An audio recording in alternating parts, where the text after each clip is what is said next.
Hi, this is Flight Facilities. And you're tuned in to Minimum Wastage.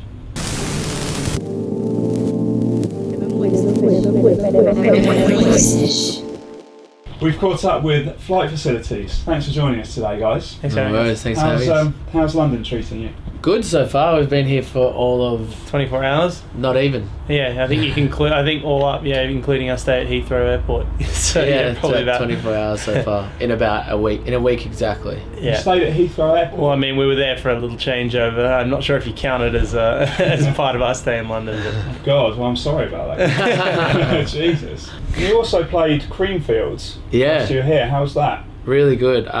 We've never seen an English festival before, and boy did we see one. Yeah, it's always good to see girls disregarding the portaloos and hiding behind them instead. Classy. Yeah, it was pretty funny. But yeah, we got muddy and down and dirty with everyone else, so it was really fun. Now, you released Crave You almost this time last year, and the lyrics in that track are just so beautiful.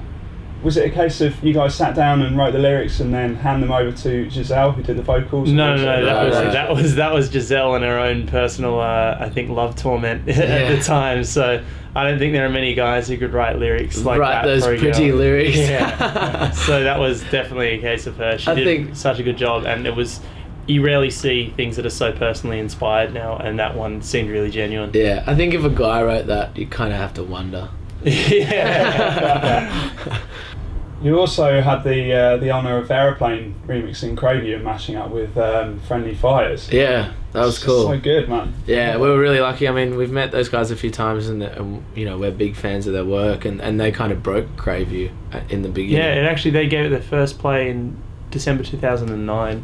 Yeah. So it's been floating around for a long time, and yeah, it was a big honour because we were such big fans, and Crave You was almost based quite similar to their style when we were making it. Yeah, we were following those lines. So I guess it's to say it's only natural that it translated to them is one thing, but for them to actually pick it up was great. Yeah, there's quite an interesting story behind, although it is quite a contrived question, behind the name Flight Facilities. Yeah, I'll let him answer that one. Oh, that was my grandfather, his flying company. It was a flying company in like the south coast of Australia for years, and it operated up until the 80s or something like that.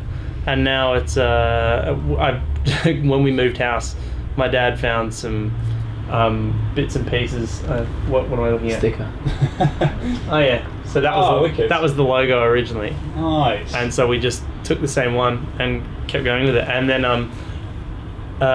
we keep finding little bits and pieces of the old memorabilia. Like now we at some of our shows we'll wear the ties which the old pilots actually used to wear, and then I found matchboxes with the logo on it, and when you used to be able to smoke in planes and things like that. And so there are little bits and pieces that keep popping up. It's quite funny. It also seems obvious that you guys really have progressed in terms of Flight Facilities, because when you started out you were two unknown producers from Trinidad and Tobago. What was behind that anonymity? I think that's just wanting the music to do the talking. You can't. Definitely. I mean, too many people will go, "Oh, I know those guys." You know. Yeah, I mean, I don't think much of we it. didn't even tell our friends in the beginning. We were kind of just like, we just stayed hush hush about it all. I mean, I can remember one of my close friends going, "Oh, I've heard this song on the radio," you know, and I was like, "Oh yeah, cool." But like, I think there's just a lot of value in that, because, you know, if it's the same as Facebook and all that kind of stuff. If something's in your face, you're not going to look at it. But if someone goes, if your close friend goes, "Hey, have you heard this song?" You're gonna, you know. I guess it was a good experiment. If no one liked it, we could have just gone. Yeah, it wouldn't have been a big deal. To darkness again. But yeah. Well, it certainly rings true with an artist that we're very familiar over here with, Burial, who does have that complete anonymity about his music, and therefore you're never associating the music with a person or a persona. It is literally just that's all it can be about. And that's the whole. I think that's almost how it should always be. People are always trying to sell you a kind of product with a face on it. Yeah, and humans screw things up. Like, I'm sure if we were the face of something, like, you know, we'd screw it up somehow. Yeah, exactly. People always want to bring you down for doing something, and so that's just. When they give you the face of a good-looking girl or a good-looking guy, and they put the music out there, and then it's always like, oh, well, this person got fat or ugly. It's like, what's that got to do with the content they're putting out? And again, associating yourselves with not wanting to fit in one particular genre as well. Yeah, definitely. You don't want to define your audience. Exactly. When you're just starting out. I remember, who was it? Vito from Aeroplane saying the quote. One of my favorite quotes is when he was talking about, you guys go over there, you can be techno. You guys go over there, and you can be dubstep, and all you crazy guys with the beards go back there. You're new disco. Yeah. But yeah, we kind of don't want to be anything. I mean, we're toying with the idea of making a hip hop track coming up, and then the next release is a little bit deeper. Like we want to make. We were talking just recently, like the last 10 minutes we had a meeting with someone, and we were talking about trying to be timeless, and like you can't try to be timeless. It's something that you can put elements into that have already been like successful in that, but that would be the best kind of result. It's an interesting sentiment because we sat down with a girl called Jess Mills a few months ago, and she's got her debut album coming out on Island Records in 2012. It's cool. And when we were talking to her, she basically spent 3 minutes talking about this one Joni Mitchell track in where Joni has to give up her daughter because she can't support her. And you could see her kind of getting quite emotional about it. And the sentiment from that was, well, I want to be able to make music that has that timeless longevity, so you can just listen to it at any time, and it's a difficult thing to it's something that you can't plan. You also have to take in like an environmental sense as well, that you can listen to it anywhere.